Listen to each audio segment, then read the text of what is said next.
আজকে আমি জ্যোতিষশাস্ত্র সম্বন্ধে বেসিক নলেজ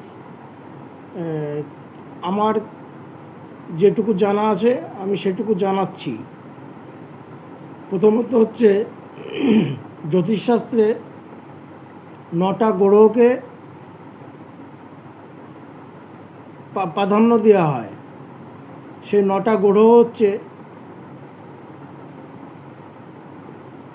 সূর্য, সূর্য, চন্দ্র,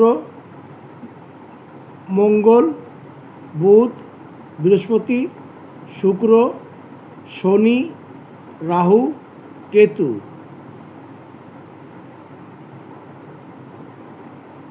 আর এই গ্রহদের একটা নির্দিষ্ট নাম্বার আছে। সেই নাম্বার জ্যোতিষশাস্ত্র হিসাবে নিউমোলজিতে বলা হয়। যেমন সূর্য, সূর্যের নাম্বার 1 নাম্বার। চন্দ্রর নাম্বার হচ্ছে 2 নাম্বার। মঙ্গলের নাম্বার হচ্ছে 9 নাম্বার। বুধের নাম্বার হচ্ছে 5 নাম্বার।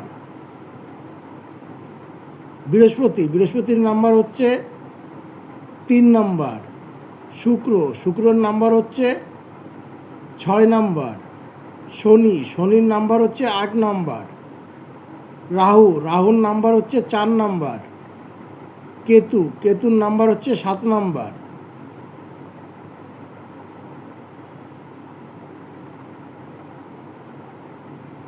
জ্যোতিষে মোট বিশেষ করে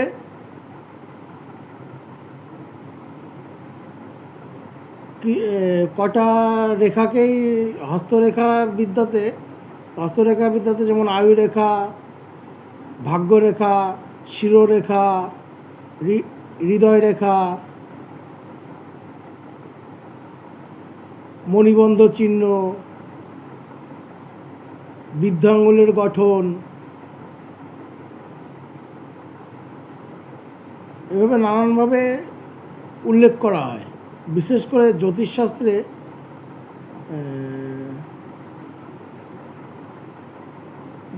12টা রাশি, 27টা নক্ষত্রকে মূল ধরা হয়।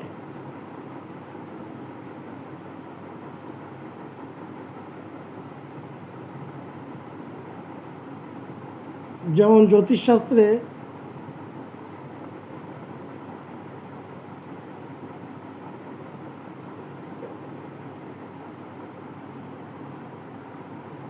যেমন এই রেখাটাকে বলা হয় আয়ুরেখা, এটাকে বলা হয় শিরোরেখা, এটাকে বলা হয় হৃদয় রেখা।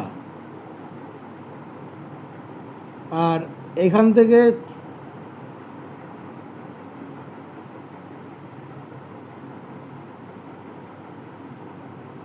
থেকে ভাগ্যরেখা অনেক জায়গা থেকে উঠতে পারে।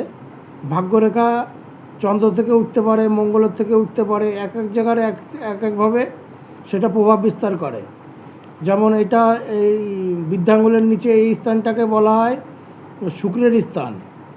আর তর্জনী এই আঙুলের এই স্থানটাকে বলা হয় বৃহস্পতির স্থান। আর মধ্যমা এই আঙুলের এইখানটাকে বলা হয় হচ্ছে শনির স্থান। আর অনামিকার এইখানের স্থানকে বলা হয় রবির স্থান। আর হস্তরেখায় এই কনিষ্ঠ আঙুলের নিচে এখানে বলা হয় বুধের স্থান। আর এখানটা বলা হয় যে স্বয়ংক্রিয়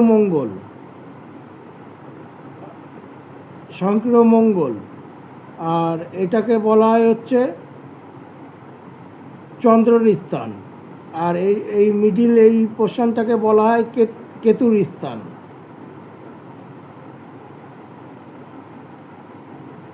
মোটামুটি এই গ্রহদের এই আর একটা হচ্ছে রাহুর স্থান হচ্ছে বৃদ্ধাঙ্গুলের ঠিক তর্জনী আর বৃদ্ধাঙ্গুলের মাঝামাঝি যে স্থানটা, এই স্থানটাকে বলা হয় রাহুর স্থান।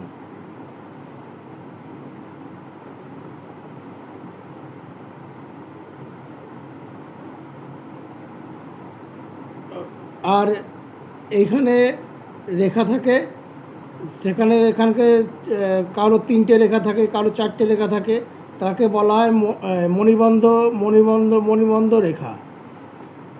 3টে রেখা থাকলে মানুষ 75 বছর বাঁচে, 2টো বেঁচে থাকে। 2টো রেখা থাকলে মানুষ 50 বছর বেঁচে থাকে। 4টে রেখা থাকলে মোটামুটি 100 বছর বেঁচে থাকে, এরকম একটা ধারণা দেওয়া হয়। এই মণিবন্ধ রেখাকে আয়ুর বিচার করা হয়। তারপরে সবথেকে বড় ব্যাপার হচ্ছে আয়ুরেখা। এটা হচ্ছে আয়ুরেখা, এটা শিরোরেখা, এটা হৃদয় রেখা। আর এখান থেকে চন্দ্রের স্থান থেকেও ভাগ্যরেখা উঠতে পারে, সেটা শনির স্থানেও যেতে পারে, রবির স্থানেও যেতে পারে, আবার বৃহস্পতির স্থানেও যেতে পারে। আর ব্যবসায়ী রেখা আয়ুরেখার থেকে উঠতে পারে, মিডিল থেকে উঠতে পারে, সেটা হচ্ছে কনিষ্ঠ আঙুলের দিকে গেলে। এখান থেকে কনিষ্ঠ আঙুলের দিকে গেলে সেটা হচ্ছে ব্যবসায়ী রেখা বলা হয় ওটাকে।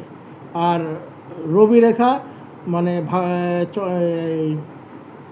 আয়ুরেখা থেকে উঠতে পারে, আবার নানান জায়গা থেকে রবি রেখা উঠতে পারে।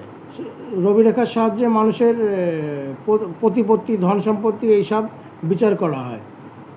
ঠিক এই রবির স্থানে এখান থেকে যে কোনো জায়গাতে উঠতে পারে, সেটা রবির স্থানে যেতে হবে, তাহলে সেটাকে রবি রেখা বলা হয়। আর শনির স্থানে গেলে সেটাকে শনির স্থানে ভাগ্যরেখাও অনেক সময় পৌঁছে যায়।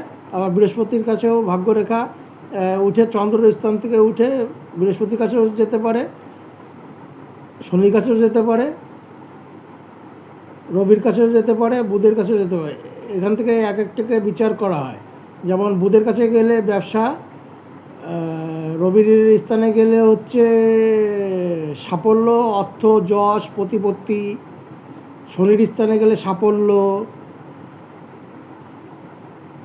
অনেক অশুভ প্রভাব থেকে মুক্ত, এইসব নানান কিছু বোঝায়। বৃহস্পতির কাছে গেলে সৎভাবে সুন্দর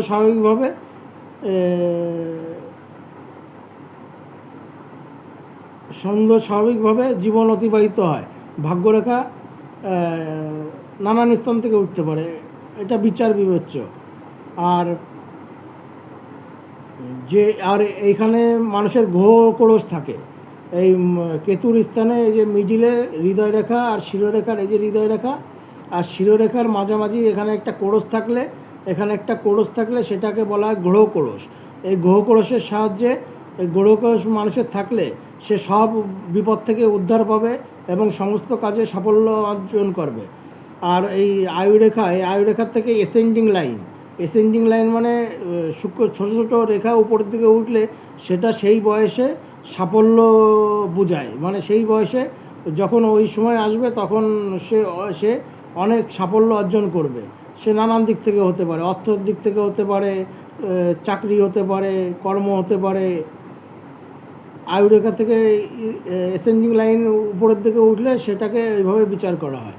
এই হচ্ছে একটা জ্যোতিষশাস্ত্রের একটা সাধারণ একটা বেসিক জ্ঞান আমি জানালাম। যদি ভালো লাগে তোমাদের, তাহলে আমার চ্যানেলটাকে লাইক, শেয়ার, কমেন্ট এবং সাবস্ক্রাইব করে আমাকে অনুপ্রাণিত করো। বাই।